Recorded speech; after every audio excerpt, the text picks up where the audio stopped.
Every night the dark man stands opaque at the threshold of my room, counting the days until my spirit spills out of my tired shape. Only his pallid mask shelters my remaining sanity. Staring directly into the face of that demonic sultan would surely sunder time itself. Would he have looked the same to my father as he struggled for his life? Does his veiled face haunt my niece quite the same way? I wish so that I could rest my soul in that sunburnt convent of Tarawea. Would I find you there, Juan? Or Senora Perosi, back from the beyond? Every night I hide from him, moving from one misshapen memory to another. Scenes conjured out of fantasy and delirium. Places I struggle to even paint. I wish I understood your death, Senora. Is there anything I could do for you but bury you in that bleak necropolis? That triumphant chapel rising above the ledges and the oven vaults shall be your sepulchre, where you may rest, and I shall weep.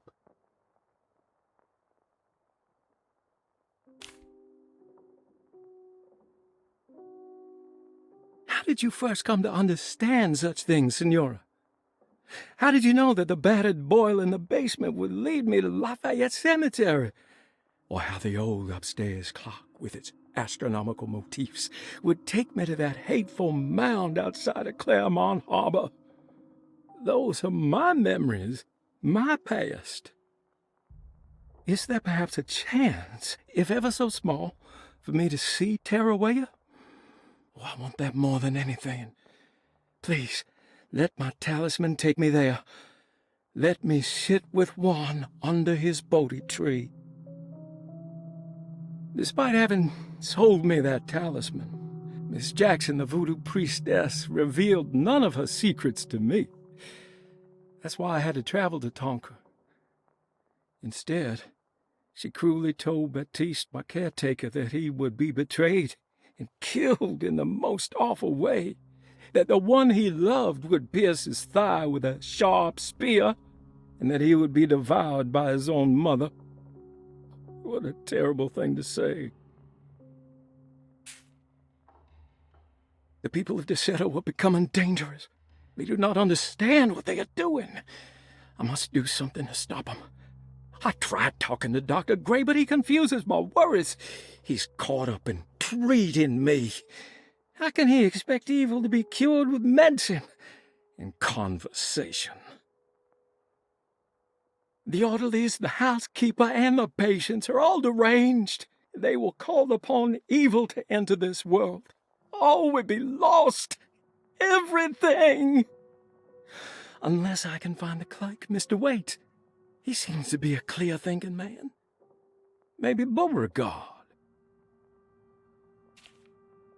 The dark man offered me a prison, and I accepted.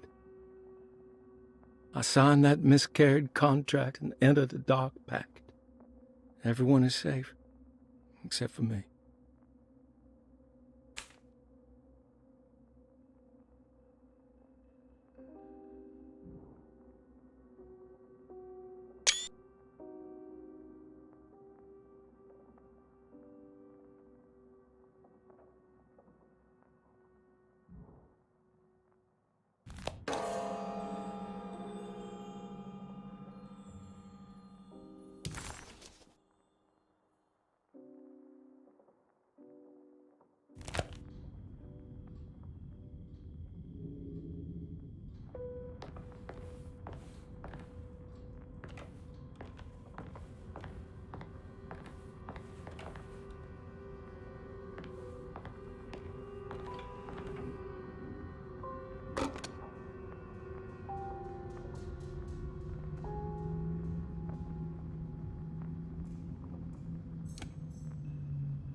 Have you ever seen anything like this? Looks like a talisman. You mean like this one?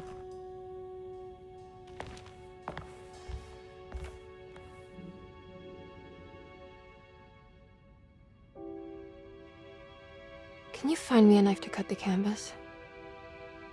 I want to take this with me. You want to take the painting? Sure, I'll find one.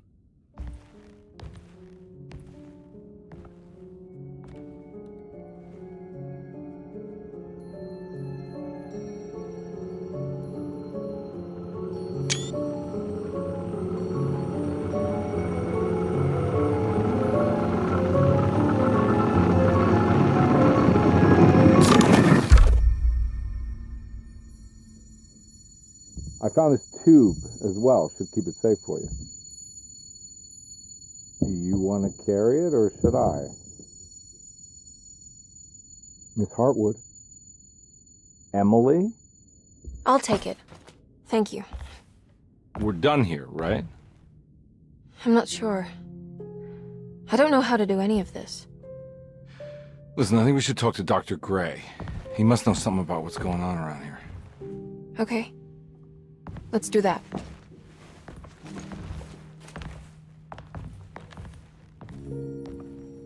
Come on, I don't want to be here all night.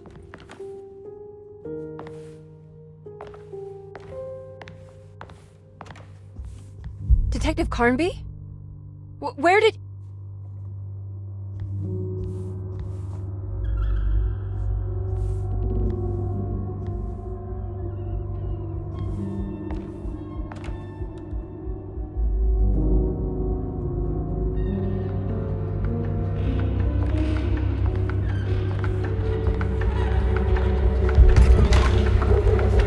What on earth is happening? What is this place?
I can't go that way.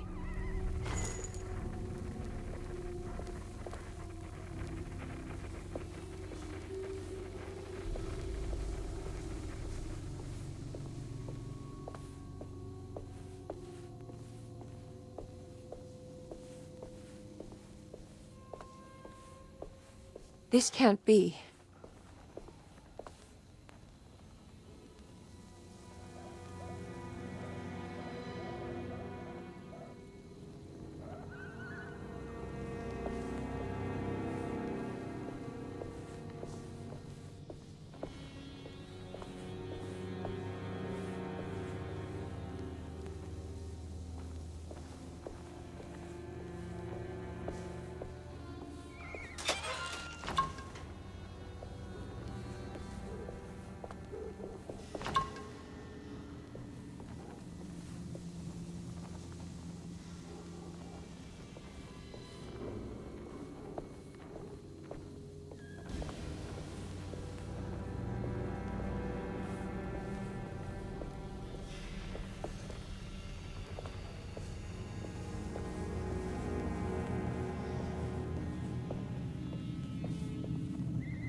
Emily, is that you?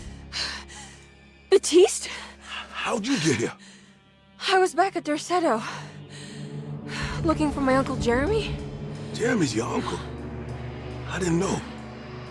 Why would you? You're still working at Dorsetto? Yeah, both me and Lottie stuck around. We're real orderlies now. You remember my sister Lottie, don't you? What happened, Baptiste? How are we here? You know about the dark man haunting your uncle? I'm familiar with his mental state. I think we all in his head somehow. Cause these streets are real, but they're not like on any map. Nah, this is like when you remember something, but in the wrong way. Do you know how to get back to Dorsetto? I'm not safe here. Truer words have yet been spoken, Mrs. Marcus. Don't call me that. It's Miss Emily Hartwood. There's no reason to call me anything else. I'm sorry, Miss Emily. I'm just trying to tell you like it is. This place ain't safe for no one. There's evil hiding in the dark. How do I get back? Only Jeremy knows how. He has this juju necklace guiding him. You mean this talisman? Mm-hmm. Just like it. He says it's been protecting him ever since he got it from Miss Jackson down the street. You know where it came from? Have you been there? I was there no more than 1 hour ago looking for Jeremy.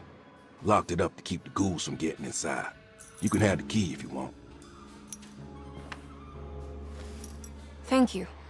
I'll take a look. Stay safe, miss.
Emily couldn't understand where she was, but it felt like a waking dream. Baptiste, who she vaguely remembered from her past, claimed to work as an orderly at Derceto. He was also looking for Jeremy, and seemed to imply that he was chasing him through Jeremy's own mind. Maybe this wasn't Emily's dream, but Jeremy's, and she was trapped inside somehow. Baptiste suspected that Jeremy was in some control due to a talisman that he had been given by a Miss Jackson, a name Emily recalled to be one of the many voodoo witch doctors in the French Quarter. In hope to find a way back to Derceto, Emily set out to find Miss Jackson's place. Emily had never seen the French Quarter quite like this, dark and alien. The only possible refuge she could see from Jeremy's balcony was a bit of light coming from a corner store. Jeremy had gone missing. The housekeeper said the staff at Derceto was looking for him, but Emily wanted answers and demanded to speak to Dr. Gray, the man in charge. While waiting, a young girl offered to show Emily and Detective Conby inside Jeremy's room. The perfect opportunity to look for clues regarding Jeremy's disappearance.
Are you staying here? For a while. Want to see if Jeremy shows up.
Ah, what's this?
Oh, what's this?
I can't go that way.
This must be Miss Jackson's place. Let's see if we can find out more about Jeremy's talisman.